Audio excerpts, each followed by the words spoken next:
प्यारे विद्यार्थियों,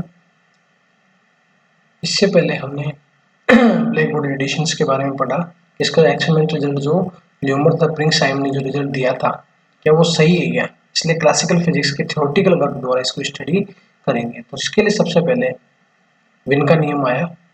तो विन ने अपनी एक थ्योरी दी, उस थ्योरी के द्वारा उसने मैथमेटिकली डेरिवेशन निकाली और उस डेरिवेशन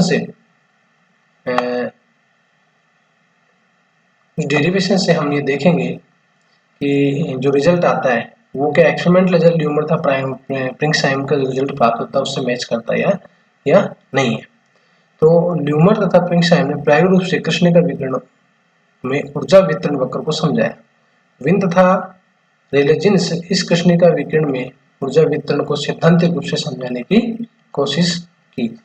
विन के अनुसार किसी दिए गए टेम्परेचर पर तरंगदैर्घ्य लैम्डा तथा लैम्डा प्लस डी लैम्डा के मध्य विकिरणों के लिए स्पेक्ट्रम में उत्सर्जन क्षमता जो फॉर्मूला दिया उसने, E lambda is equal to E upon में लैम्डा की power 5 F lambda T into D lambda. ये मेरा कांस्टेंट है, लैम्डा जो तरंगदैर्घ्य है, एफ लैम्डा डी जो फंक्शन जो फलाना एफ है उसका फंक्शन किसका, लैम्डा और टी का फंक्शन है। लैम्डा तरंगदैर्घ्य, टी टेम्परेचर है ना। तो इसके अंदर मेरे स्पेक्ट्रम में उत्सर्जन क्षमता लैम्डा का ये उसने एक सूत्र दिया। तो इसके अनुसार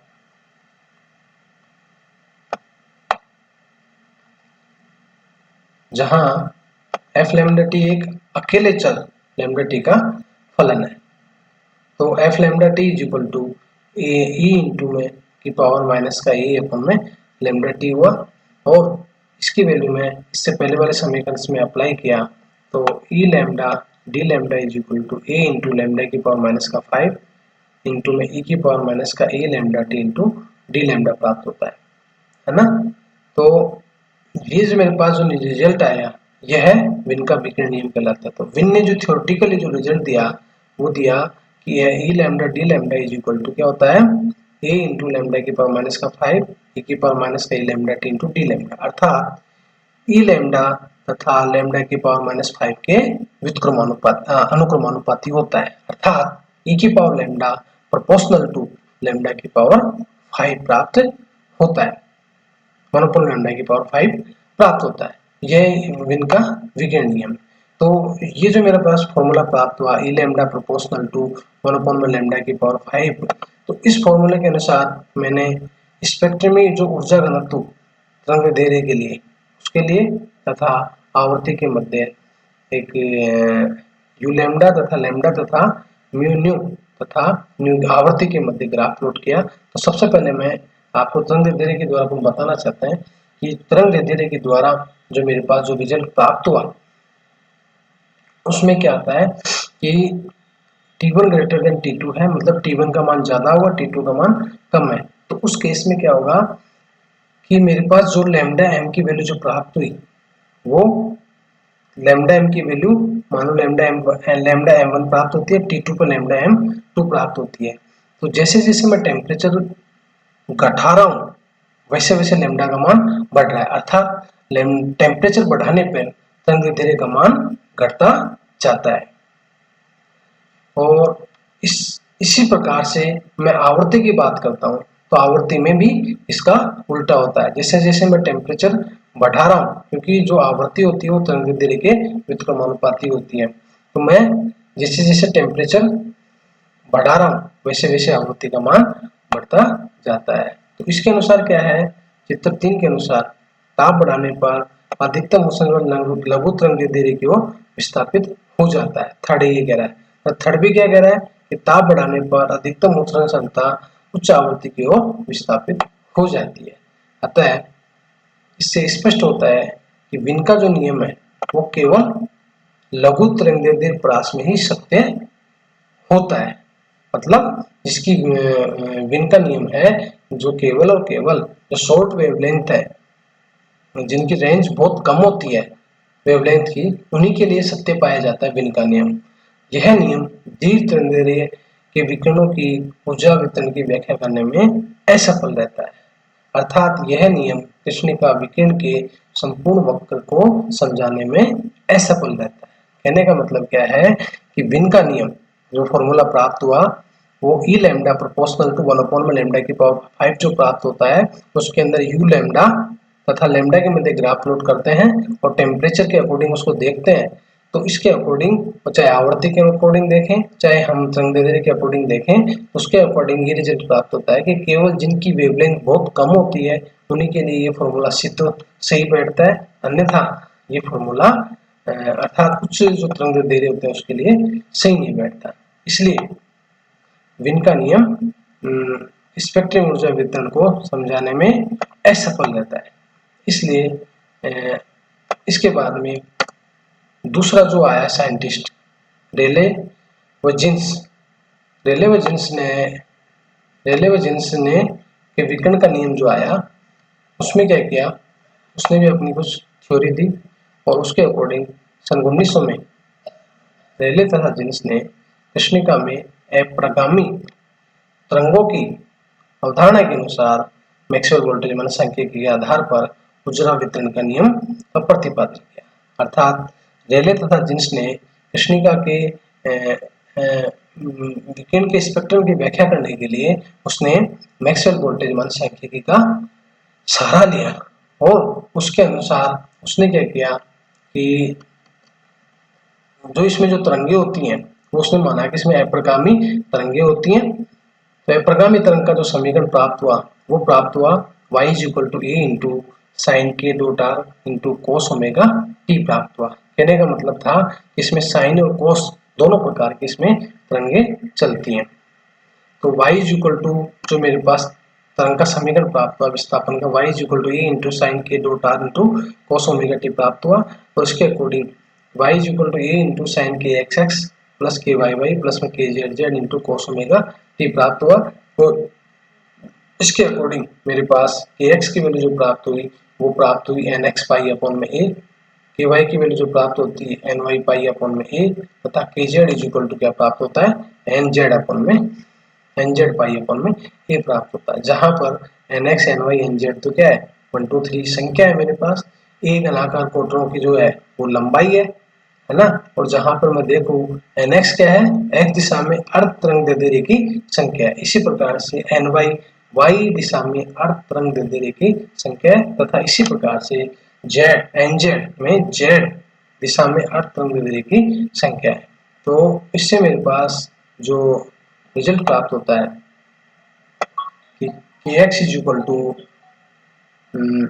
= इस तीनों को मिलाकर मैं कह सकता हूँ k क्या है संचरण नियतांक, तो k = k² = kx² plus ky² plus में kz² = nx² प्लस में ny² प्लस में nz² इंटू में पाई² अपॉन में a² है तथा इससे मैं क्या निकाल सकता हूँ nx² प्लस में ny plus nz² = k² a² upon में पाई² कह सकता हूँ, या फिर k = 2 पाई अपॉन में लैम्डा होता है तो 2 पाई अपॉन में लैम्डा की मैंने वैल्यू रख दी 2 पाई अपॉन लैम्डा और 2 पाई अपॉन लैम्डा लैम्डा = क्या होता है न्यू अपॉन में सी, सो 2 k = 2 पाई न्यू अपॉन में सी मैंने रखा। तो मेरे पास जो प्राप्त होगा वो क्या होगा nx² प्लस में ny² प्लस में nz² क्या प्राप्त होगा 4a² न्यू² अपॉन में c² प्राप्त होगा। जहां मैं कह सकता हूं कि जो n प्राप्त होगा n = में 2a न्यू अपॉन में c, न्यू आवर्ती है, c प्रकाश का वेग है। तो इसके हिसाब से त्रिज्या के गोले के 8वें भाग में निहित बिंदु की संख्या के बराबर हो गया था, 8वां भाग होगा। तो कोटर का जो आयतन प्राप्त होगा वो मैं गोला के जो क्षेत्रफल है उसके अकॉर्डिंग इसका फॉर्मूला अप्लाई किया और अप्लाई करने के बाद 1/t 1/8 इंटू 4π/3 इंटू r की पावर क्यूब प्राप्त होता है। सो 4π/3 इंटू a³ अपॉन में c³ प्राप्त होता है। तो इससे मैंने सोल्व किया तो न्यू तथा न्यू प्लस डी आवर्ती प्रास में प्रति एकांक आयतन में कंपन विधाओं की जो संख्या प्राप्त हुई वो क्या प्राप्त हो गई 4π² अपॉन में c³ इंटू में डी न्यू, अर्थात जो कंपन विधाओं की जो संख्या प्राप्त हुई वो मेरे पास ये प्राप्त हो गई। एक को मैंने क्या कर दिया एकांक आयतन की बात कर रहा हूँ, इसकी बात कर रहा हूँ आयतन को तो मैंने एकांक कर दिया तथा न्यू का मैंने क्या कर दिया अवकलन कर दिया। तो इसका जब मैं अवकलन करूंगा तो मेरे पास फॉर्मूला जो प्राप्त होगा वो 4π न्यू² अपॉन सी क्यूब इंटू में डी न्यू प्राप्त होता है। अर्थात कंपन विधाओं की संख्या के लिए मेरे पास जो वैल्यू प्राप्त होती है वो आती है, क्या आती है, n nu t nu is equal to 8 pi nu square upon में सी क्यूब इंटू में डी न्यू प्राप्त होता है। तो विद्युत चुंबकीय तरंगों की दो ध्रुवणावस्थाएं होती हैं। इसी प्रकार से लैम्डा तथा लैम्डा तरंगदैर्घ्य प्रास में प्रति एकांक आयतन में कंपन विधाओं की जो संख्या प्राप्त होगी वो मेरे पास क्या प्राप्त होगी, वो प्राप्त होगी N lambda D lambda is equal to 8 pi upon में लैम्डा के पावर इंटू में डी लैम्डा।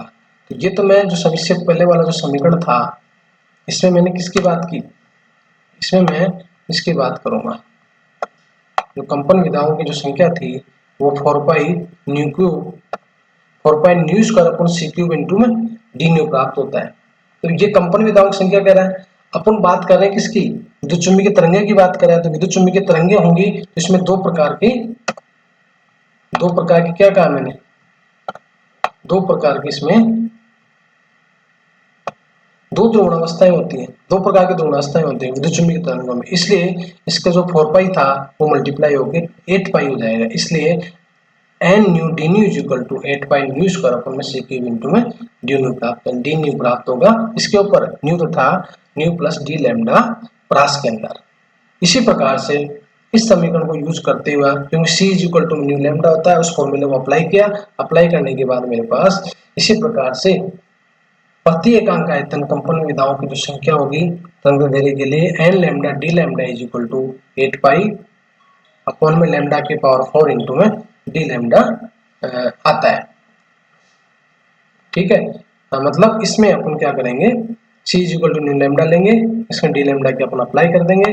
अप्लाई करने के बाद में इसको सोल्व करेंगे। सोल्व करने के पास मेरे पास एन लैम्डा डी लैम्डा की वैल्यू ये प्राप्त होगी। तो मैक्सवेल वोल्टेज मान के ऊर्जा समीविभाजन के नियम से प्रत्येक कंपन विधाओं की औसत ऊर्जा क्या होती है, केटी होती है। इसलिए लैम्डा तथा लैम्डा प्लस डी लैम्डा तरंगदैर्घ्य प्रास में ऊर्जा घनत्व यू लैम्डा डी लैम्डा की जो वैल्यू प्राप्त होगी वो क्या प्राप्त होगी, N lambda D lambda into KT प्राप्त होगी। So U lambda D lambda के अंदर एन लैम्डा डी लैम्डा की ऊपर से जो समीकरण आया उसके अंदर उससे वैल्यू रख देते हैं। रखने के बाद मेरे पास यू लैम्डा डी लैम्डा की जो वैल्यू प्राप्त होती है वो क्या प्राप्त होगी, 8 पाई के टी अपॉन में लैम्डा की पावर 4 इंटू में डी लैम्डा प्राप्त होगी। तो ये जो समीकरण कहलाएगा, ये समीकरण कहलाएगा रेले जीन्स का विकर्ण का नियम कहलाता है। इसी प्रकार से मैं न्यू तथा न्यू प्लस डी न्यू के रूप में आवर्ती के रूप में जब इसको लेता हूं तो इसका जो मेरे पास फॉर्मूला प्राप्त होगा कि u nu d nu is equal to 8 pi nu square upon में के टी अपॉन में c cube into d nu प्राप्त होगा। और इससे मेरे पास प्राप्त होगा कि यू न्यू की प्रोपोर्शनल टू आवृत्ति का स्क्वायर के बराबर प्राप्त होता है। अर्थात u nu proportional to nu square, आवृत्ति का स्क्वायर प्राप्त हो गया। अर्थात इसका जो रिजल्ट आएगा वो इस प्रकार से मेरे पास प्राप्त होगा। ये देखो, तो न्यू तथा आवृत्ति के मध्य जब ग्राफ प्लॉट करता हूं तो रेले जीन्स के अकॉर्डिंग आवृत्ति का मान क्या होता जाएगा, बढ़ता जाएगा। जैसे जैसे स्पेक्ट्रम ऊर्जा घनत्व म्यू न्यू बढ़ता है वैसे वैसे आवृत्ति का मान बढ़ता जाता है। और म्यू लैम्डा के अकॉर्डिंग इसको देखूं तो इसके अकॉर्डिंग क्या होगा कि जैसे जैसे मैं तरंगदैर्घ्य का मान बढ़ाऊंगा वैसे वैसे क्या होगा, तरंगदैर्घ्य का मान कम करूंगा वैसे वैसे इसका मान भी बढ़ता जाएगा, स्पेक्ट्रम ऊर्जा घनत्व का मान बढ़ता जाएगा। तो इसके अकॉर्डिंग क्या रिजल्ट प्राप्त हुआ, इसके अकॉर्डिंग ये रिजल्ट प्राप्त हुआ कि न्यूमन तथा प्रिंस साइन के अनुसार तो क्या रिजल्ट प्राप्त हुआ है कि कृष्णिका विकिरण वक्र के दीर्घ तरंगे वाले भाग के लिए सही बैठता है। अर्थात जिनकी तरंगदैर्घ्य ज्यादा होती है उनके लिए रिजल्ट तो सही बैठता है, लेकिन जिनकी तरंगदैर्घ्य कम होती है उनके लिए ये असंभव परिणाम देता है, जिसे मैं क्या कहूंगा, पराबैंगनी विपद भी कहते हैं। इसे अल्ट्रावायलेट पराबैंगनी विपद कहते हैं। मतलब कहने का मतलब है कि यह केवल उच्च जो तरंगदैर्घ्य है उनके लिए तो सही परिणाम देता है और निम्न तरंगदैर्घ्य के लिए सही परिणाम नहीं देता। इसलिए u is equal to 0 to infinity mu nu into में डी न्यू प्राप्त होगा। म्यू न्यू की value proportional to nu square प्राप्त होती है, तो न्यू स्क्वायर इंटू में डी न्यू, अर्थात मैं कहूंगा कि न्यू इंटू डी न्यू अर्थात न्यू की पावर क्यूब के रूप में प्राप्त होगी। जीरो से लेकर मैं इन्फिनिटी करता हूँ तो जीरो करूंगा जब तक तो ठीक है, लेकिन इन्फिनिटी करने के बाद में इस पे क्या होगा, एक असंभव परिणाम प्राप्त होगा। असंभव परिणाम प्राप्त होगा जिसे मैं क्या कहूंगा, लघुत्तम देने के लिए असंभव परिणाम प्राप्त होगा, और जिसे मैं क्या कहूंगा, पराबैंगनी विपद कहूंगा। तो ये मैं किसकी बात करता हूँ, आवर्ती की बात कर रहा हूँ। तो आवर्ती पे तो क्या होगा, इन्फिनिटी पे अनंत प्राप्त होगा, तो लैम्डा की क्या वैल्यू प्राप्त होगी, मतलब कम वैल्यू के लिए एक असंभव परिणाम प्राप्त होगा, जिसे मैं क्या कहूंगा, अल्ट्रावायलेट कैटस्ट्रोफ कहेंगे। ठीक है, तो इस चैप्टर के द्वारा आज जो अपन लेसन पढ़ रहे हैं, इसके द्वारा केवल दो चीजें अपन करना चाह रहे हैं कि विंड का नियम तो केवल बैठता है लघु तरंग दैर्ध्य के लिए, तथा रेले जीन्स का जो नियम है वो उच्च तरंग दैर्ध्य के लिए सही होता है, निम्न तरंग दैर्ध्य के लिए सही नहीं होता है। अब जिसके बाद में जो नेक्स्ट अपन चैप्टर पढ़ेंगे उसमें ये देखेंगे कि प्लांक ने एक अपनी थ्योरी दी, उस थ्योरी के अकॉर्डिंग विन के नियम को सही करता है और रेले जीन्स के नियम को वो सही कर ले जाता है, और ब्लैक बॉडी रेडिएशन से ल्यूमर द पंक्साइम ने जो रिजल्ट दिया था उससे मैच करता है, और साथ साथ हम उसके द्वारा विन के नियम का सत्यापन भी करेंगे। Thank you.